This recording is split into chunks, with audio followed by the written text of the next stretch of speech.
Hola, continuamos ahorita con la miniserie. Esta es el segundo encuentro, donde vamos a profundizar un poquito con respecto a la manera de cómo tú puedes evaluar cuán ansiosa estás o no. Por ejemplo, en cualquier otra área, digamos, que queremos medir, por ejemplo, el peso de una persona, tú puedes decir, mira, con la pesa vemos los kilos o las libras. Si queremos saber la temperatura, medimos cuánto frío o calor tiene el cuerpo a través del termómetro. Y vamos viendo que hay muchos instrumentos que permiten medir, como la longitud de la estatura, donde tú vas a medir cosas o signos que tiene tu cuerpo. Ahora, ¿cómo podemos medir realmente cuán nerviosa estás?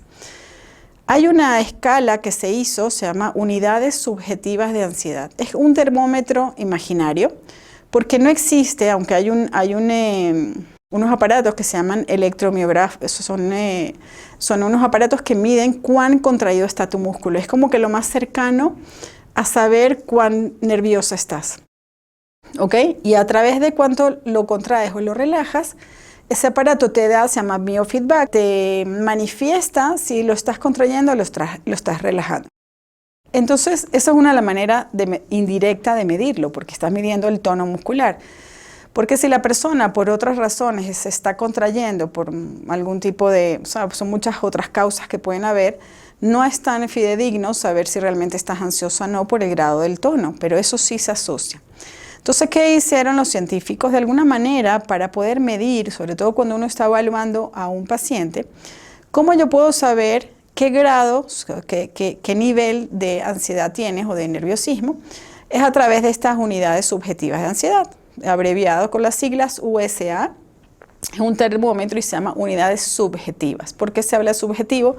Porque no hay un termómetro como tal que pueda medir cuán nerviosa estás. Ahora, ¿cómo si vas a saber, o hablando, por ejemplo, para yo medir eso con los pacientes?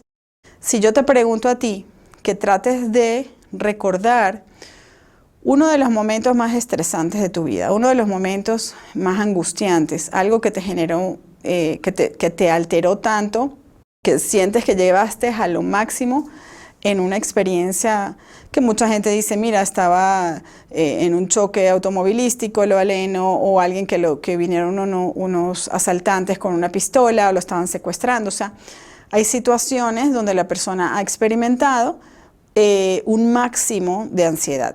Entonces, ¿qué pasa? Cuando tú dices cuál es tu 100%, tú dices, mira, lo máximo que yo he vivido en mi vida fue tal suceso, yo puedo pensar en cuál fue mi suceso máximo. Entonces yo puedo entender, aunque para ti, por ejemplo, ir a la playa es relajante y te llega a 0, para una persona que le da miedo el mar o que una vez casi se ahogó, o en un avión, lo más común es en un avión. Por ejemplo, a mí estar en un avión es casi 0 de ansiedad, porque a mí me encanta viajar, Baruch Hashem, y estando en un avión estoy tranquila, pero hay gente que el 100% es el avión. Entonces, por eso se llama subjetivo, porque lo que a ti te da angustia no es lo mismo que le da angustia a los demás.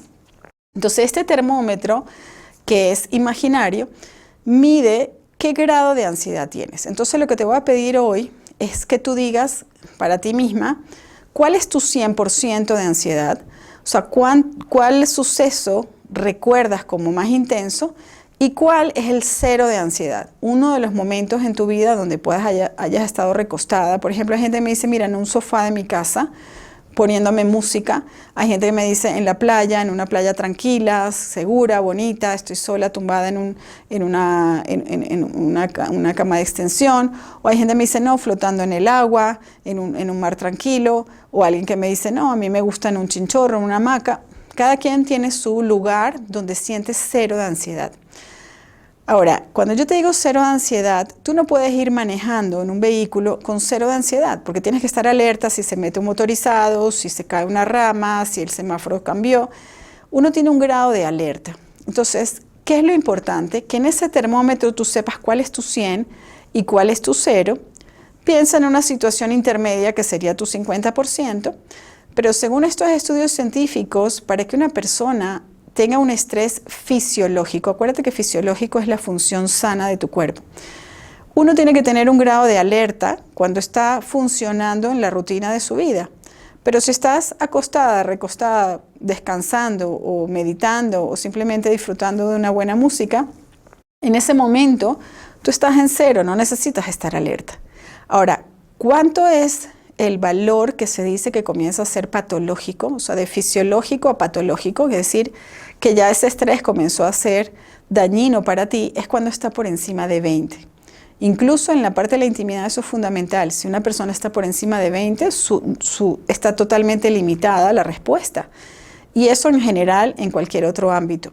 Entonces, si una persona empieza a estar ansiosa por encima del 20 unidades subjetivas de ansiedad, ya está generando toxinas, está generando cosas negativas para su cuerpo y comienza ese estado de alerta imaginario, porque no hay ningún peligro real, donde la persona comienza a vivir estresada y eso genera, como sabemos, pues muchas consecuencias negativas. ¿Ok? Entonces, como en la introducción, cuando vemos que el miedo es frente a un peligro real y es una respuesta de tu cuerpo instintiva que Hashem creó, eso es para protegerte. Pero cuando tú estás ansiosa, es algo que tú estás produciendo y que en el fondo está diciéndote a gritos que es un tema de emuná, un tema de confiar en Hashem y manejar pues esa confianza, esa fidelidad en Él, de que todo es para bien. Yo sé que es muy fácil a veces decirlo, porque hay gente que ya viene de familias, también hay un componente hereditario, donde la familia en sí dice, no, es que mi mamá o mi abuela o mi tía, o por el lado de mi papá, somos personas muy nerviosas. Ok, existe la posibilidad que aunque tengas ese factor hereditario, incluso que luego no estés pasando por una situación difícil, que tú puedas controlar. O sea, la idea de esta miniserie justamente es decirte que eso es posible. ¿Cómo es posible? Hay estudios científicos que lo demuestran, porque tu cerebro va a sentirse de una manera o de otra. O sea, yo he tenido personas en la consulta que llegan con 80 o a veces hasta 100 de unidades subjetivas de ansiedad. Comenzamos a hablar, le hago la relajación que te quiero enseñar Besat Hashem al final, y se van con 10. Y me dice, mira, no me tomé ningún ansiolítico, no cambió mi situación, sigo con la misma prueba que estoy viviendo ahorita. ¿Y qué pasó? Porque el cerebro responde de acuerdo a lo que te dije al principio. Cómo respiras, que vamos a verlo también más adelante, y cómo estás contraída, cómo está tu cuerpo. Por eso es conciencia, conocer tu cuerpo. Es verdad que puede ser que tú lo bajas y vuelve a subir, y tú lo bajas y vuelve a subir. Cuando tú empiezas a controlar eso, empiezas a conocer tu cuerpo, en ese momento tú vas a sentir la posibilidad de que realmente en esas emociones básicas tú digas, yo elijo o no estar ansiosa. Esa es la diferencia. Entonces, estas unidades subjetivas de ansiedad, es importante que las conozcas, evalúa las tuyas. Por ejemplo, siempre pregunto, ¿cuánto tienes ahora? Ahora que estás viendo el video, ¿cuántas unidades subjetivas de ansiedad tienes ahorita? Entonces, como decirle, mira, yo te puedo decir que tengo 18 o que tengo 15 porque estoy alerta para transmitirte una información.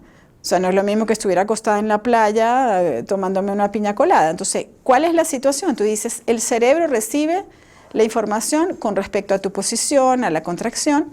Entonces, básicamente, para cerrar el espacio de hoy, quiero que simplemente veas cómo estás sentada o cómo estás viendo este video. ¿Cómo está tu cuerpo? ¿Realmente estás apoyada? ¿Sientes que hay alguna parte de tu cuerpo que esté apretada, que esté contraída? Generalmente los dolores que hay hoy en día, yo veo gente joven, jovencitos, ya gente muy estresada, porque bueno, tenemos una vida bastante convulsionada, el estrés, la inmediatez que hay hoy en día, la necesidad de que todo sea para ayer, hace que la gente viva muy estresada. Entonces, aquí es donde tenemos que retomar y decir, mira, aquí hay un plan divino. Hashem maneja los sucesos. Yo simplemente puedo manejar cómo responder frente a estos sucesos. Y esa es la parte de la conciencia que yo quiero compartir contigo. Entonces, el capítulo de hoy es para entender que hay esas unidades, hay ese termómetro para que sepas cuán ansiosa. Y de ahora en adelante tú mide, esta situación, hablar con esta persona me pone nerviosa. ¿Por qué? Analizarlo. ¿Qué pasa en mi cabeza? ¿Me contraigo? ¿Cómo respiro frente a esta persona? ¿Cómo manejar esta situación? Y así vamos a ir trabajando en función a eso. Así que, Besat Hashem, continuamos con el próximo capítulo y vamos a ir avanzando en función a conocer tu cuerpo y ver la diferencia de que esto no es un miedo, porque no es un peligro real, sino que es algo que tú te estás proporcionando, que no hace capará, no hay algo que te va a ayudar y es falta de emuná. Entonces no nos podemos dar ese lujo de que el Yetzer Hará nos limite para disfrutar los miles de bondades que Hashem nos da, los regalos que tenemos día a día. Y siempre esa frase, o sea, vive tu presente, vive tu ahora, y no estás pensando en tu mente una cantidad de cosas que casi nunca pasan. O sea, según las estadísticas, la mayoría de los miedos, que dicen miedo, como te dije, es ansiedad. No es un tema semántico de decir el nombre por el nombre, sino que la gente vive angustiada por cosas que se imagina y a la final la gran mayoría de esas cosas nunca suceden. Entonces no es inteligente emocional vivir así y es falta de emuná, así que esto no es algo negociable. Tenemos que trabajar esto para reforzar esa emuná y llegar hasta la parte del bitajón, de tener la seguridad que lo que está pasando es parte del plan divino. Así que gracias por escuchar.